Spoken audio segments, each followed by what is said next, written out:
പത്തരമാറ്റിൽ ഇനി വരാനിരിക്കുന്ന നല്ലൊരു അടിപൊളി എപ്പിസോഡിന്റെ റിവ്യൂ ആണ് കേട്ടോ പറയുന്നത്. ദേവയാനി ആദർശനോട് വന്നിട്ട് പറയുന്നുണ്ട്, മോനെ നയന മോളുടെ വീട്ടുകാർക്ക് കുറച്ച് പണം കൊടുത്ത് സഹായിക്കണമെന്ന് അമ്മയ്ക്കുണ്ട്. നയന മോളുടെ വീട്ടുകാർ ചെക്ക് കൊടുത്താൽ വാങ്ങിക്കുമെന്ന് എനിക്ക് തോന്നുന്നില്ല. അതുകൊണ്ട് ഞാൻ തന്നെ ബാങ്കിൽ പോയി കുറച്ച് പണം പിൻവലിച്ചു കൊണ്ടുവന്നിട്ടുണ്ട്.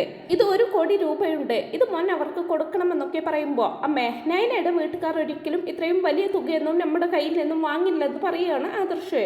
എനിക്കറിയാം മോനെ, അതുകൊണ്ട് നയനയോട് കാര്യം പറയാതെ ഞാൻ തന്നെ നേരിട്ട് ചെന്ന് ഇത് കനകയെയും ഗോവിന്ദനെയും ഏൽപ്പിക്കാൻ പോവുകയാണ്. ഈ ക്യാഷ് കൊടുത്താൽ ഗോവിന്ദന് അത് കടയൊന്ന് നന്നാക്കി എടുക്കാനും നന്ദുവിന്റെ വിവാഹം നടത്താനുമൊക്കെ ഉപകാരപ്പെടും എന്ന് പറഞ്ഞ് ദേവയാനി പണം അടങ്ങിയ പെട്ടി തന്റെ മുറിയിൽ കൊണ്ടുവയ്ക്കുന്നുണ്ട്. ഇതെല്ലാം മാറി നിന്ന് കേട്ടിട്ടുണ്ടാവും അനാമിക. അപ്പൊ വല്യമ്മ നയനയുടെ വീട്ടുകാരെ സഹായിക്കാൻ പോവുകയാണല്ലേ. ഈ പണം അവളുടെ വീട്ടുകാരുടെ കയ്യിലേക്ക് ഒരിക്കലും കിട്ടരുത്. 1 കോടി രൂപയൊക്കെ കയ്യിൽ കിട്ടിയാൽ അവളുടെ വീട്ടുകാർ അതോടുകൂടി രക്ഷപ്പെടും. അതൊരിക്കലും സംഭവിക്കാൻ പാടില്ല. എന്തെങ്കിലും ചെയ്തേ പറ്റൂ എന്ന് തീരുമാനിച്ച് അനാമിക ദേവയാനിയുടെ റൂമിലേക്ക് നടക്കുകയാണ്. ഭാഗ്യം, വല്യമ്മ കുളിക്കാൻ പോയെന്ന് തോന്നുന്നു. ഇതാണ് പറ്റിയ സമയം. സോറി വല്യമ്മ, ഈ പണം ഞാൻ ഇങ്ങ് എടുക്കുക. കാരണം പണത്തിന് അവളുടെ വീട്ടുകാരെക്കാൾ അത്യാവശ്യം എന്റെ വീട്ടുകാർക്കാണ് എന്നെല്ലാം പറഞ്ഞ് അനാമിക പണം അടങ്ങിയ പെട്ടിയെടുത്ത് തന്റെ റൂമിലേക്ക് കൊണ്ടുപോവാണ്. അതേസമയം അനാമിക പണവുമായിട്ട് പോകുന്നത് അഭി അവിടെ നിന്ന് മാറി നിന്ന് കാണാണ്. കാര്യം മനസ്സിലാകുന്ന അഭി പെട്ടെന്ന് തന്നെ ഇക്കാര്യം ജലജയോട് വന്ന് പറഞ്ഞു കൊടുക്കുന്നുണ്ട്. അനാമിക നമ്മളെക്കാൾ വലിയ കള്ളിയാണെന്ന് എനിക്കന്നേ മനസ്സിലായതാണടാ. ഇത്രയും കാലത്തിനിടെ നമ്മൾ ഈ വീട്ടിൽ താമസിച്ചിട്ട് 1 കോടി രൂപ പോയിട്ട് 1 രൂപ പോലും മോഷ്ടിക്കാൻ പറ്റിയിട്ടില്ല എന്നെല്ലാം ജലജ പറഞ്ഞു കൊടുക്കുമ്പോ, അതെ അമ്മേ, അങ്ങനെ നമ്മളെ കടത്തി വെട്ടി ഇന്നലെ വന്നവളുമാര് ആ പണവും കൊണ്ടുപോവേണ്ട. നമുക്ക് എന്ത് വില കൊടുത്തും ഇത് തടയണം അമ്മേ. നമുക്ക് കിട്ടേണ്ട ക്യാഷാണ് ഇന്നലെ വന്ന ഒരുത്തി അടിച്ചുകൊണ്ട് പോവാൻ നോക്കുന്നത് എന്നൊക്കെ പറഞ്ഞ് എന്തോ തീരുമാനിച്ചുകൊണ്ട് നിൽക്കുകയാണ് അഭി. അനാമിക ക്യാഷ് മുറിയിൽ ഭദ്രമാക്കി വെച്ചതിന് ശേഷം തന്റെ അമ്മയെ കോൾ ചെയ്യാനായിട്ട് പുറത്തേക്ക് വരുന്നുണ്ട്. അമ്മേ, നമ്മുടെ കഷ്ടകാലമൊക്കെ തീരാൻ പോവുകയാണെന്ന് എനിക്ക് തോന്നുന്നത്. നയനയുടെ വീട്ടുകാർക്ക് കൊടുക്കാൻ വേണ്ടി വല്യമ്മ കുറച്ച് പണം കൊണ്ടുവന്ന് വെച്ചിട്ടുണ്ടായിരുന്നു. എല്ലാം കൂടി ഏകദേശം 1 കോടി രൂപയോളം വരും. അതിപ്പോ ഞാൻ കൈക്കലാക്കിയിട്ടുണ്ട് അമ്മേ. ഇപ്പൊ തന്നെ ഞാൻ അതുമായിട്ട് വീട്ടിലേക്ക് വരാമെന്നൊക്കെ അനാമിക പറയുമ്പോ, അയ്യോ മോളെ, നീ പറയുന്നത് സത്യമാണോ? ഇപ്പോഴാണ് നീ എന്റെ മോളായത്. ഞാൻ ആഗ്രഹിച്ച കാര്യമാണ് നീ നടത്തി കാണിച്ചത്. ഇതറിഞ്ഞാൽ വേണുവേട്ടൻ ഒരുപാട് സന്തോഷിക്കും. സന്തോഷം കൊണ്ട് അദ്ദേഹം തുള്ളിച്ചാടും. പിന്നെ ഒരു കാരണവശാലും മോളിപ്പോ ആ ക്യാഷും കൊണ്ട് ഇങ്ങോട്ട് വരണ്ട. അവിടെയുള്ളവർക്ക് മോളെ സംശയം തോന്നിയാലോ. അതുകൊണ്ട് ഞാൻ അങ്ങോട്ട് വന്ന് ആ ക്യാഷ് മോളുടെ കയ്യിൽ നിന്നും വാങ്ങിച്ചോണ്ട് വരാം. എങ്കിൽ ശരി അമ്മേ, അങ്ങനെ ആയിക്കോട്ടെ എന്നും പറഞ്ഞുകൊണ്ട് അനാമികയും രേവതിയും പരസ്പരം കാര്യങ്ങളൊക്കെ പറഞ്ഞു ഫോൺ കട്ട് ചെയ്യണേ. എന്നാൽ അതേസമയം അനാമികയെ നിരീക്ഷിക്കാൻ വന്ന അഭി അനാമിക റൂമിലില്ലെന്ന് കാണുന്നതും ആ പണം അടങ്ങിയ ബാഗ് എടുത്തുകൊണ്ട് തന്റെ റൂമിലേക്ക് വരുന്നുണ്ട്. അത് തുറന്നു നോക്കി അതിലെ പണം കാണുന്നതും അഭിയുടെയും ജലജയുടെയും കണ്ണ് തള്ളുന്നുണ്ട്. ജലജ പറയുന്നുണ്ട്, മോനെ, ഈ പണം നീ തൽക്കാലം ഇവിടെ സൂക്ഷിക്കേണ്ട. പണം കാണാനില്ലെന്ന് എല്ലാവരും അറിയുമ്പോൾ നിന്റെ ഭാര്യ എന്ന് പറയുന്നവൾ എന്റെ പേര് പറയാൻ സാധ്യതയുണ്ട്.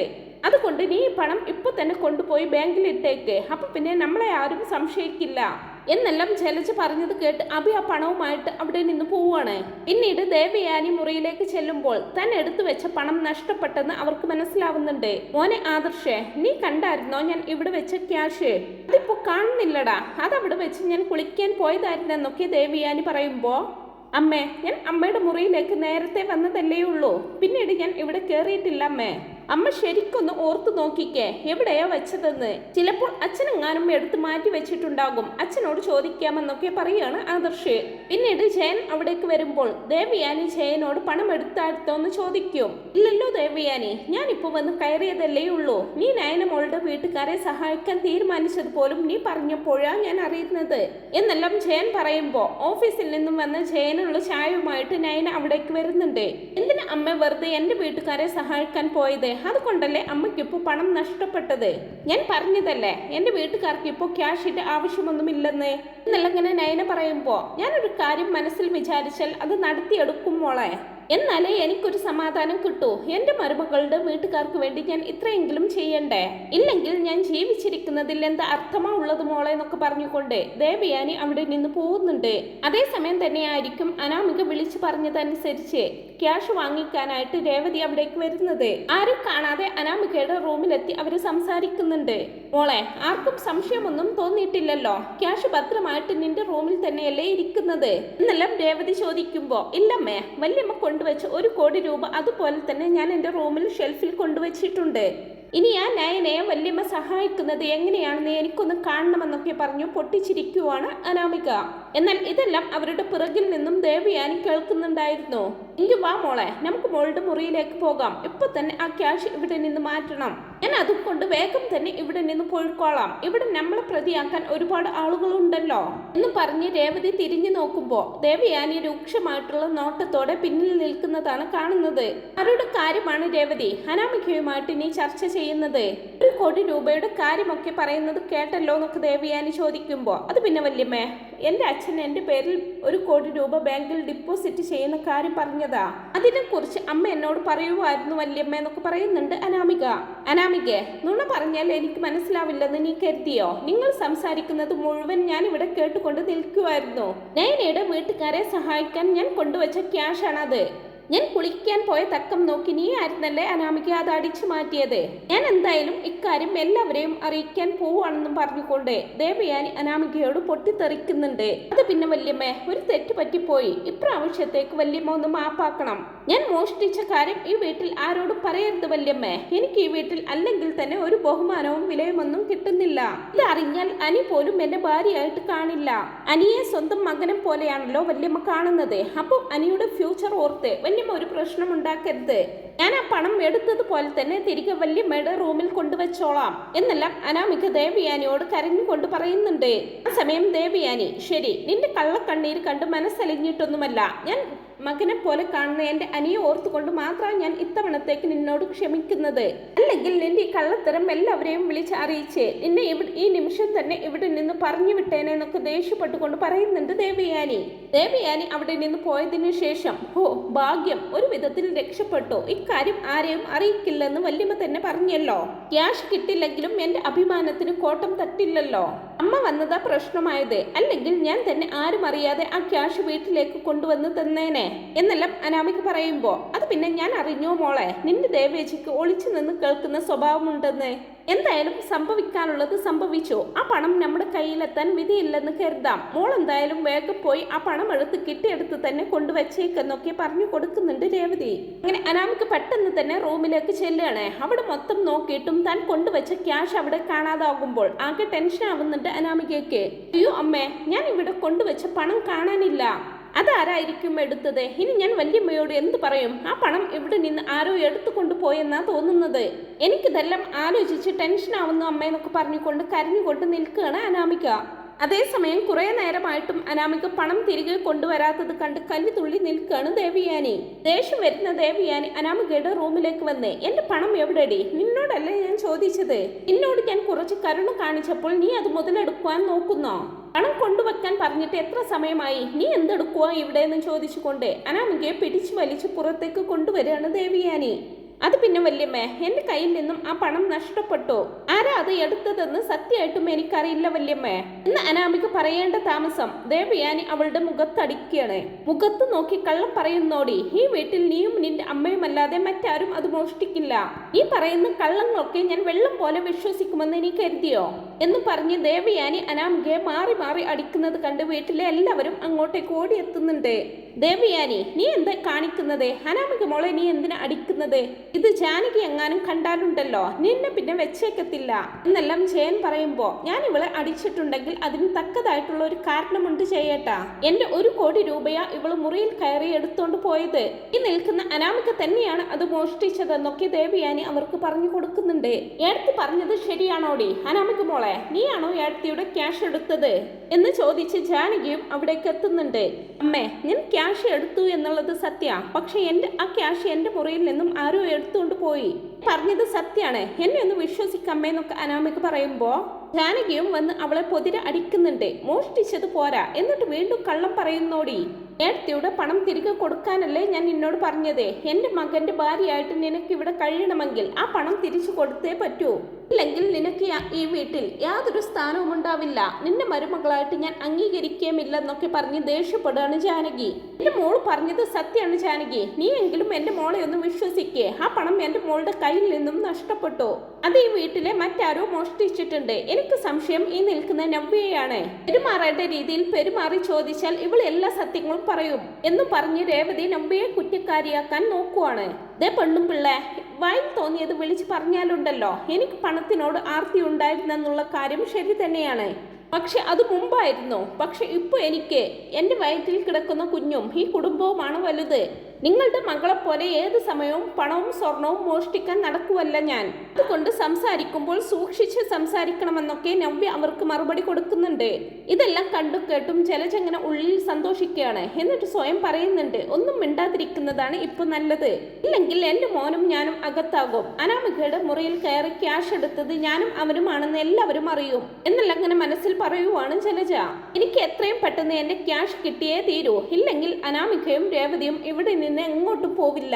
എൻ്റെ വീട്ടുകാരി എനിക്ക് വേണ്ടി ഫിക്സഡ് ആയിട്ട് ഇട്ടിരുന്ന പണമാണ് ഇന്ന് ഞാൻ പോയി പിൻവലിച്ചത്. എൻ്റെ അച്ഛൻ്റെ സമ്പാദ്യമാണ് അത് ഇന്നലെ കയറി വന്നവൾക്ക് വെറുതെ അങ്ങ് കൊണ്ടുപോകാനുള്ളതല്ല.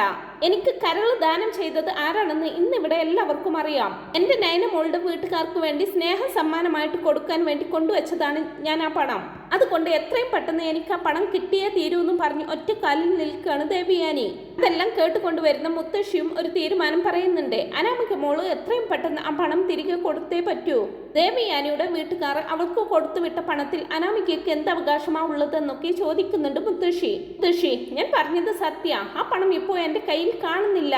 ഞാൻ ആ പണം എടുക്കുന്നത് ഈ വീട്ടിലെ ആരോ കണ്ടെന്ന് തോന്നുന്നു. അയാളായിരിക്കും ആ പണം കൊണ്ടുപോയിരിക്കുന്നത് എന്നെല്ലാം അനാമിക കരഞ്ഞുകൊണ്ട് പറയുമ്പോൾ, ആ കള്ളൻ ആരായാലും ശരി, അവൻ ഒരിക്കലും ഗതി പിടിക്കില്ല. അവൻ ഇതിന് അനുഭവിച്ചിരിക്കുമെന്നൊക്കെ പറഞ്ഞ് രേവതി അവനെ ശപിക്കുന്നുണ്ട്. ഇതൊക്കെ കേട്ട് വല്ലാതായിക്കൊണ്ട് പരസ്പരം മുഖത്തോട് മുഖം നോക്കുകയാണ് അഭിയും ജലജയും ഒക്കെ. അതേസമയം തന്നെ മുത്തശ്ശനും അവിടേക്ക് വരുന്നുണ്ട്. അച്ഛാ, എന്റെ പണം എടുത്തത് ഈ നിൽക്കുന്ന അനാമിക തന്നെയാണ്. അത് വാങ്ങിച്ചുകൊണ്ട് പോവാൻ വേണ്ടിയിട്ടാണ് രേവതി ഇപ്പോൾ ഇവിടേക്ക് വന്നിരിക്കുന്നത്. അത് സംസാരിക്കുന്നത് ഞാൻ കേട്ടതാണ്. ഇനിയും എന്നെ ആരും പറ്റിക്കാൻ നോക്കണ്ട. ഇക്കാര്യം ആരെയും അറിയിക്കാതെ ഞാൻ ഇവളെ രക്ഷിക്കാൻ നോക്കിയതാ. അതിനുള്ള ശിക്ഷയാണ് ഇവളിപ്പോൾ എനിക്ക് തന്നത്. അനാമിക എന്നെ ചതിച്ചു. അവൾ എൻ്റെ പണം തിരികെ തരാൻ ഇനിയും തയ്യാറായില്ലെങ്കിൽ അച്ഛാ, ഞാൻ ഉറപ്പായിട്ടും പോലീസിൽ കംപ്ലൈന്റ് ചെയ്യും. ആദർശേ, 1-2 രൂപയല്ല അനാമിക എടുത്തിരിക്കുന്നത്, 1 കോടി രൂപയാണ്. അത് നഷ്ടപ്പെടുത്താൻ എനിക്ക് വയ്യ. നീ പോലീസിനെ വിളിക്കടാ. പോലീസ് ഇവളെ കൊണ്ട് സത്യം പറയിപ്പിച്ചോളും ആ പണം എവിടെയുണ്ടെന്നുള്ള കാര്യം എന്നെല്ലാം ദേവയാനി പറയുന്നത് കേട്ട് പേടിച്ച് വിറച്ച് നിൽക്കുകയാണ് അനാമിക. ദേവയാനി ഇങ്ങനെയുള്ള കടുത്ത തീരുമാനമെടുക്കാൻ വരട്ടെ. അനന്തപുരിയിലെ ഇളയ മരുമകൾ പെരും കള്ളിയാണെന്ന് പുറം ലോകം അറിഞ്ഞാലുള്ള അവസ്ഥ എന്താകും? ഒരു നിമിഷം കൊണ്ടാണ് തറവാടിന്റെ അന്തസ് ഇല്ലാതാക്കാൻ പോകുന്നത്. ഒരു അവസരം കൂടി നീ അവൾക്ക് കൊടുക്ക്. ഒരു ദിവസത്തെ സമയം അനാമികക്ക് തരാം. 24 മണിക്കൂറിനുള്ളിൽ ആ പണം മുഴുവനും ദേവയാനിയുടെ റൂമിൽ എടുത്തെടുത്ത് തന്നെ കൊണ്ടുവച്ചേക്കണം. ഇല്ലെങ്കിൽ അനാമികയുടെയും അമ്മയുടെയും പേരിൽ കേസ് കൊടുക്കാൻ പോകുന്നത് ഈ ഞാനാണ്. അപ്പൊ കുടുംബത്തിന്റെ അന്തസ്സും അഭിമാനമൊക്കെ ഞാൻ അങ്ങ് മറന്നിരിക്കും എന്നെല്ലാം മറുപടി കൊടുത്തേ. വാടോ വസുന്ധര എന്ന് പറഞ്ഞു മുത്തശ്ശിയും കൂട്ടി മുത്തശ്ശിയും കൂടി റൂമിലേക്ക് അങ്ങ് പോവാണ്. അനാമിക കേട്ടല്ലോ, അച്ഛൻ പറഞ്ഞത് കൊണ്ട് മാത്രമാണ് ഒരു ദിവസത്തെ സമയം ഞാൻ നിനക്ക് തരുന്നത്. അത് കഴിഞ്ഞാൽ പിന്നെ നിന്നെ അറസ്റ്റ് ചെയ്യാൻ ഇവിടെ പോലീസ് എത്തും. പോലീസുകാർ വന്നാൽ പിന്നെ എന്താ ചെയ്യാൻ പോകുന്നതെന്ന് ഞാൻ നിനക്ക് പറഞ്ഞു തരേണ്ട കാര്യമൊന്നുമില്ലല്ലോ എന്നും ചോദിച്ച് ദേവയാനി ദേഷ്യപ്പെടുന്നുണ്ട്. എടി, നിനക്ക് മതിയായില്ലേ? ഇതിലും ഭേദം നീ ഒരു കത്തി എടുത്തോണ്ടങ്ങ് വന്ന് എന്നെ അങ്ങ് കുത്തിക്കൊല്ലുന്നതായിരുന്നു. നീ കാരണം എല്ലാവരുടെയും മുമ്പിൽ തല താഴ്ത്തി നിൽക്കേണ്ടി വന്ന അവസ്ഥയാണ് എനിക്കും എൻ്റെ മോനും എന്നും പറഞ്ഞ് ജാനകിയും അനാമികയുടെ മുഖത്തടിക്കുവാണ്. ജാനകി വേണ്ട, അവൾക്കുള്ളതൊക്കെ ദേവയാനി കണക്കിന് കൊടുത്തല്ലോ. ഒറ്റൊരുത്തി കാരണമാണ് അനാമികയെ പോലെ ഒരു പെൺകുട്ടിയെ ഇവിടുത്തെ മരുമകളായി കൊണ്ടുവന്നിരിക്കുന്നത്. കൊണ്ട് ഇതെല്ലാം നീ അനുഭവിച്ചേ പറ്റൂന്ന് പറഞ്ഞുകൊണ്ട് അജയൻ ജാനകിയോട് ദേഷ്യപ്പെടുവാണ്. ഇതെല്ലാം കേട്ട് എന്ത് ചെയ്യണമെന്നറിയാതെ കരഞ്ഞുകൊണ്ട് നിൽക്കുവാണ് അനാമിക. ഇനി നമ്മൾ എന്ത് ചെയ്യും അമ്മേ? പണം എടുത്തു കൊണ്ടുപോയത് തിരികെ കൊണ്ടുവച്ചല്ലേ പറ്റൂ. എന്റെ കയ്യിലാണെങ്കിൽ 5 പൈസ ഇല്ല. അച്ഛന്റെ അടുത്തും ഇത്രയും പണമൊന്നും എടുക്കാൻ കാണില്ല. അനിയുടെ അമ്മയും ഇവിടെയുള്ള എല്ലാവരും എന്നെ ഒരു കള്ളിയായിട്ടാണ് ഇപ്പോൾ കാണുന്നത്. ഇനി എന്ത് ചെയ്യും അമ്മയെന്നൊക്കെ പറഞ്ഞുകൊണ്ട് നിൽക്കുവാണ് അനാമിക. ആ സമയം നവ്യ അഭിയെയും ജലജയെയും മുറിയിലേക്ക് വിളിപ്പിക്കുന്നുണ്ട്. അനാമികയും അവളുടെ അമ്മയും കഴിഞ്ഞാൽ ഈ വീട്ടിൽ മോഷ്ടിക്കുന്ന സ്വഭാവം നിനക്കും നിന്റെ അമ്മയ്ക്കുമാണ്. അനാമിക മോഷ്ടിച്ച ക്യാഷ് അവളുടെ കയ്യിൽ നിന്നും പോയിട്ടുണ്ടെങ്കിൽ അത് നീ തന്നെയായിരിക്കും എടുത്തത്. ആ പണം എൻ്റെ വീട്ടുകാരെ സഹായിക്കാൻ വേണ്ടിയിട്ടാണ് അമ്മായി കൊണ്ടുവച്ചത്. ആ പണം എത്രയും പെട്ടെന്ന് നീ അമ്മായിയുടെ മുറിയിൽ കൊണ്ടുവച്ചേ മതിയാവൂ. അതാണ് നിങ്ങൾ 2 പേർക്കും നല്ലത്. അല്ലെങ്കിൽ നിന്റെ അമ്മ ഒരിക്കൽ മോഷ്ടിച്ച വീഡിയോ എൻ്റെ കയ്യിലുണ്ട്. ഞാനത് എല്ലാവർക്കും കാണിച്ചു കൊടുക്കും. അപ്പൊ ഈ പണവും മോഷ്ടിച്ചത് നിങ്ങൾ തന്നെയാണെന്ന് എല്ലാവർക്കും മനസ്സിലായിക്കൊള്ളും. ഞാനത് ചെയ്യണ്ട എന്നുണ്ടെങ്കിൽ നിങ്ങൾ അത് എടുത്തതുപോലെ കൊണ്ടുവച്ചേ പറ്റൂ എന്നെല്ലാം അവരെ ഭീഷണിപ്പെടുത്തി നവ്യ അവിടെ നിന്ന് പോകുന്നുണ്ട്. എല്ലാം കേട്ട് ജലജയാകെ പേടിച്ചു നിൽക്കുവാണ്. എടാ, അവൾ പറഞ്ഞത് കേട്ടില്ലേ? അവൾ പറഞ്ഞതുപോലെ ചെയ്യും. ആ പണം നമുക്ക് വിധിച്ചിട്ടില്ലെന്ന് കരുതിയാൽ മതി. നീ ആ പണം ദേവയാനിയുടെ മുറിയിൽ തന്നെ കൊണ്ടുവച്ചേക്ക്. ഏതായാലും നമ്മൾ കള്ളന്മാരാവാനൊന്നും പോകുന്നില്ലല്ലോ. നവ്യയാണെങ്കിൽ പണം തിരികെ കൊടുത്താൽ ഇതൊന്നും ആരോടും പറയാനും പോകുന്നില്ല. അതുകൊണ്ട് തല്ലും വഴക്കുമൊക്കെ ആ അനാമികക്ക് തന്നെ കിട്ടിക്കോളും എന്നെല്ലാം ജലജ പറഞ്ഞത് കേട്ട് മനസ്സില്ലാ മനസ്സോടെ അഭി അതുപോലെ ചെയ്യുകയാണ്. ആ പണം ആരും കാണാതെ ദേവയാനിയുടെ മുറിയിൽ ഷെൽഫിൽ കൊണ്ടുവയ്ക്കുന്നുണ്ട് അഭി. അടുത്ത ദിവസം ആ പണം അവിടെ ഇരിക്കുന്നത് കാണുമ്പോൾ ദേവയാനിക്ക് ഒരുപാട് സന്തോഷമാവുന്നുണ്ട്. അപ്പൊ പറയേണ്ടതുപോലെ പറഞ്ഞാൽ നിനക്ക് അനുസരിക്കാനൊക്കെ പറ്റുമല്ലേ അനാമിക്ക്? ഈ ഒരു പെരും കള്ളി മാത്രമല്ല, വലിയൊരു നുണച്ചി കൂടിയാണ്. സ്റ്റേഷനിൽ കൊണ്ടുപോകുമെന്നായപ്പോൾ ആരോടും മിണ്ടാതെ പണം കൊണ്ടുവച്ചിട്ട് ഇവിടെ വന്നിരിക്കുവാണോ? എടി പെരുങ്കള്ളി, ഇങ്ങനെയാണെങ്കിൽ നീ അധികകാലം ഇവിടെ സുഖിച്ച് വാഴാമെന്ന് കരുതണ്ട. ഈ ദേവയാനി ജീവനോടെ ഉള്ളപ്പോൾ അതിന് സമ്മതിക്കത്തില്ലെന്നും പറഞ്ഞുകൊണ്ട് ദേഷ്യത്തോടെ അവിടെ നിന്നങ്ങ് പോവാണ് ദേവയാനി. ഞാൻ അതിന് എപ്പോൾ പണം കൊണ്ടുവച്ചെന്നാ വല്യമ്മ പറയുന്നത്? എന്തായാലും പണം അവർക്ക് തിരിച്ചു കിട്ടിയല്ലോ, അത് തന്നെ വലിയ ഭാഗ്യം. ആരായിരിക്കും എന്നോട് ഇത്രയും വലിയൊരു ചതി ചെയ്തത്? എന്റെ കയ്യിൽ നിന്നും ആ പണം മോഷ്ടിച്ചത്? എന്താണെങ്കിലും അയാളെ എന്റെ കയ്യിൽ കിട്ടട്ടെ, ഞാൻ വെറുതെ വിടാൻ പോകുന്നില്ല എന്നല്ലങ്ങനെ മനസ്സിൽ ചിന്തിച്ചുകൊണ്ട് നിൽക്കുവാണ് അനാമിക.